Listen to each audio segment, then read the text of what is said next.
Alright, so this is installment 2 from the whole Chase Hughes conundrum. And yes, I am now COVID negative, but it's Saturday, and I don't have to answer to anybody.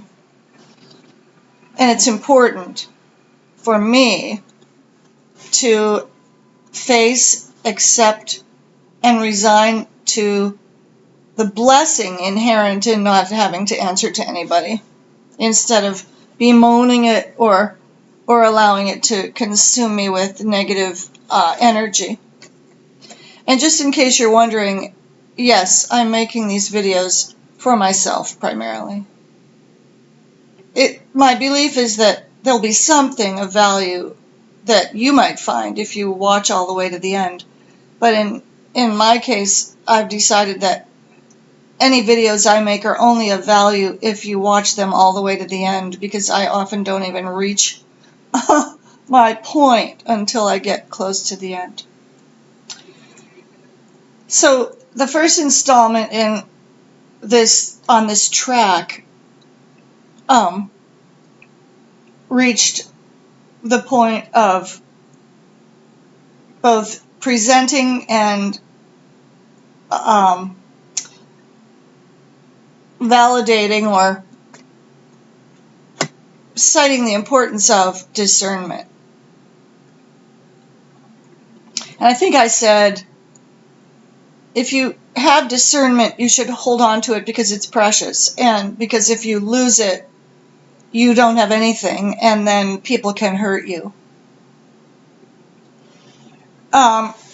So I thought I'd start by finding Oxford or Webster's definition of discernment. Here are a couple of these. And remember, I also said I'm not going to edit these videos, so this halting, stopping, and starting bit, you're just going to have to get used to it if you care at all about anything that is being offered here. Discernment is the quality of being able to comprehend what is obscure. And what is obscure is what is hidden, not readily apparent. So if you have the ability to comprehend what is not readily apparent, then you have discernment. Another way of putting the definition is a wise or perceptive way of judging between things. I really like that one. Of judging between things, because the key word is between, not so much judging, but between. Discerning is being able to separate one thing from another and to determine, therefore, whether they are related or not related.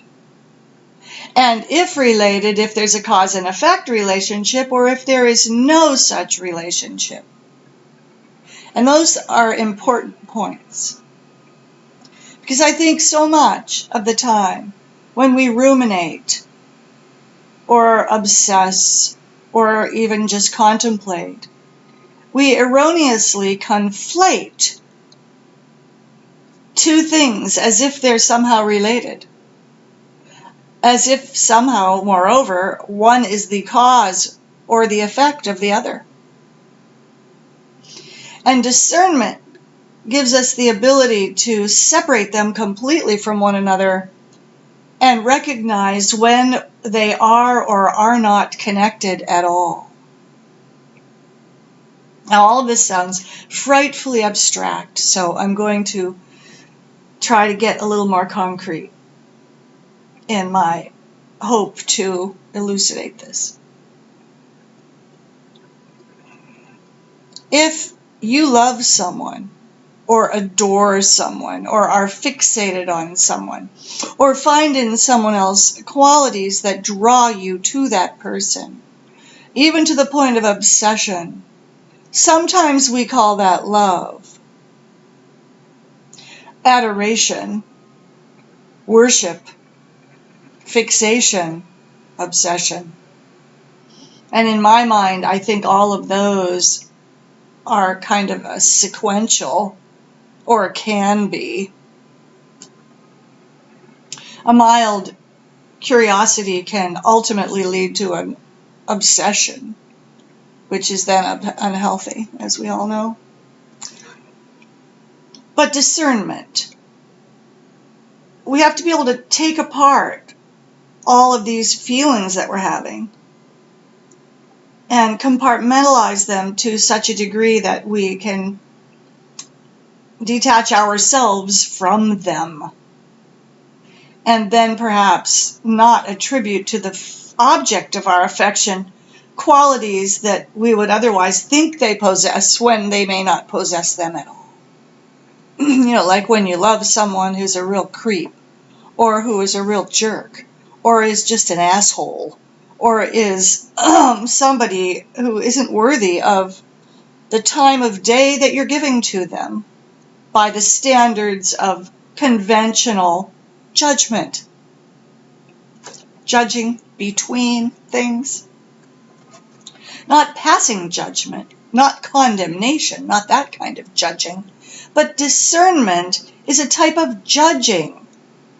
It's a type of deciding whether the object of our attention is the cause of something or the recipient of something, and whether that object is in any way deserving of the energy we are attributing to feelings that we have for that person. And how did all of this come about? Why am I going on and on like this? Because I lack that protective outer layer that many people possess that prevents them from being hurt by the words and actions of other people. If somebody says or does something to or about me, it goes all the way through to my thymus, which is beneath my heart, where I feel all the feels associated with that action, as if they were done deliberately to cause me pain. I go directly to pain. Pain is my first response. It's a conditioned response, moreover. Trauma induces pain, and if you have enough trauma, perceived or real, trauma is still legitimate. If you experience repeated pain, that's where you'll go. Anyone who acts with you in mind, or with you even tangentially associated with their action, you go to the pain. They say or they do something and you experience pain. My precious nephew got married last weekend. I had my heart set on attending that wedding for all my own reasons. I got COVID. Theoretically and technically, I still could have gone to that wedding because I tested. I had no fever on the day that I was to have left on the plane. I still tested positive by one of the rapid tests within 24 hours after that, but I wasn't symptomatic, and had I worn the appropriate protection, would not have conveyed COVID to anyone. But I perceived that I was being encouraged to stay home, and that hurt me. I went immediately to the pain of nobody really cares if I'm there or not, because a week before that I was basically being begged to come.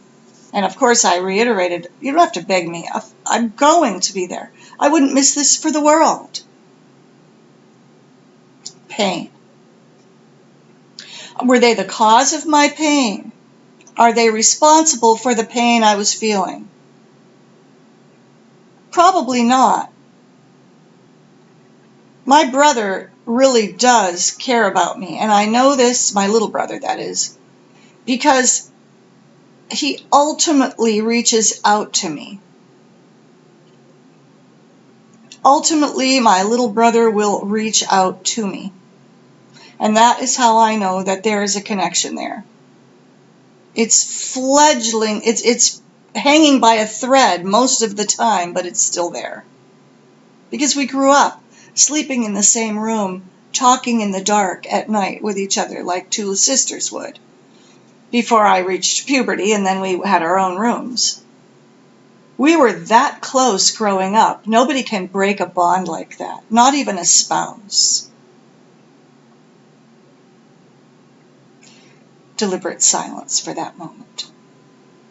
Because a spouse has a lot of power in any relationship, particularly when it comes to the siblings of their partner. I have experienced this. Discernment, the wise or perceptive. There's a distinguishing aspect already. Can perception be distinguished from wisdom? I love thinking about things like this. Wise or perceptive way of judging between things. As I said in the other installment, to avoid being hurt by people, we have to hold on to our ability to discern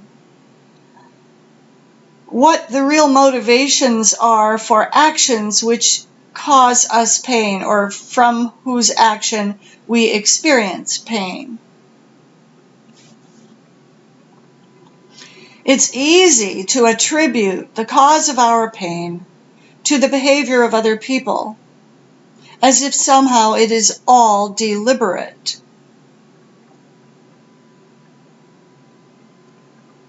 Because if it's not deliberate, and we attribute deliberate action, then we cause enmity between ourselves and that object of our love.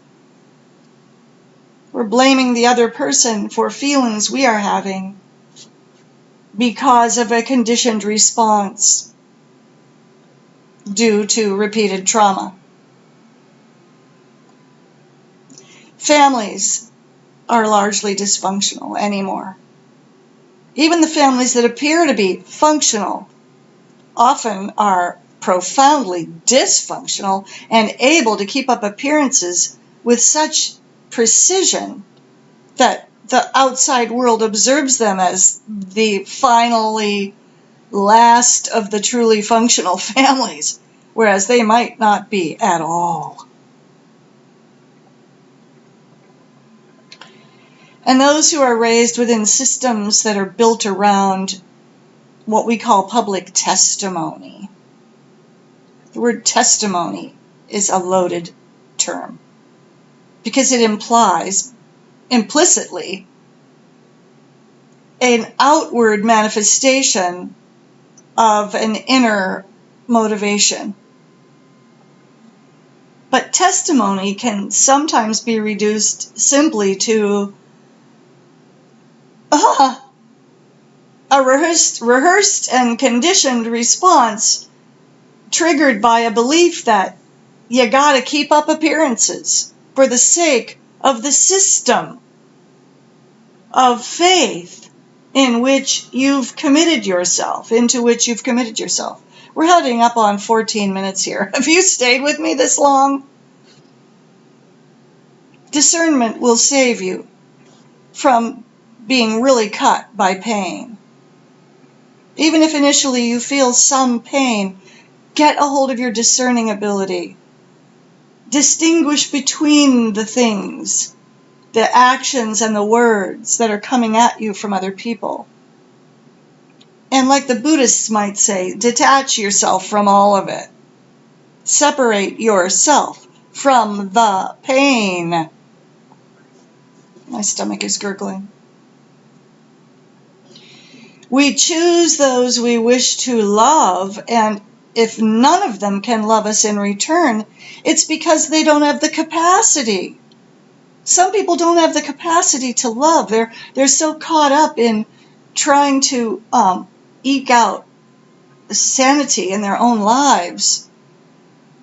Repeatedly traumatized people have a very reduced capacity to give love. And most of us know this, don't we? So love is how you care for yourself. Yeah, go ahead and waste a day on your back, braless, talking into a camera.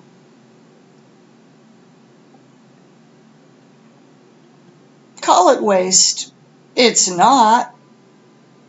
Don't let those labels infiltrate your perception of the value of your own life today.